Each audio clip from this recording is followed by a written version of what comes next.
प्रेमाचे रंगी, शक्ती अद्भुत हे अंगी, घेतो देणे तुमचे देवा, घ्यावी अखंडित सेवा। अंगी प्रेमाचे भरते निघे उतार चढते, तुका म्हणे वाणी प्रेम अमृताची खाणे। अशी ही तुकाराम महाराजांची ओवी। एका ओवीतच असंख्य असे अर्थ दडलेले असतात आणि त्याचाच एक प्रकार असतो तो म्हणजे भैरवी। भैरवी सुद्धा असंख्य असा अर्थ दडलेला असतो, मात्र तो आपल्याला शोधायचा असतो।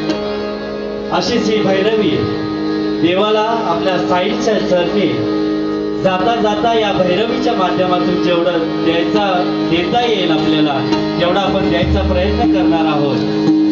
माझ्या वतीनं आणि माझ्या स्वरानंद संगीतच्या वतीनं आपणा सर्व रसिक श्रोत्यांना एकच विनंती आहे की ही भैरवी जेव्हा आपण घेणार तेव्हा आपल्या टाळ्यांची साथ आणि मनापासून त्याचं मन तन आपलं धन सर्व त्या भैरवीत अर्पण करून एकत्र होऊन तल्लीन होऊन ही भैरवी आपण शेवटची करणार आहोत। जाता जाता पुन्हा एकदा सांगतोय, जाता जाता साईंच्या चरणी जेवढं देता येईल तेवढा द्यायचा प्रयत्न करायचा आहे।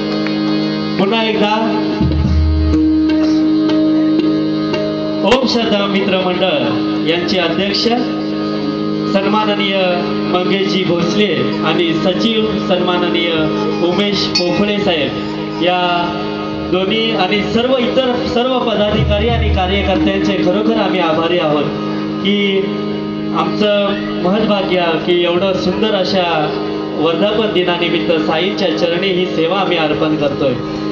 पुन्हा एकदा जाता जाता सर्वांचे आभार, सर्व रसिक श्रोत्यांचे आभार व्यक्त करून शेवटची भैरवी आहे, सर्वांनी तल्लीन होऊन ही भैरवी करायची।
म्हणे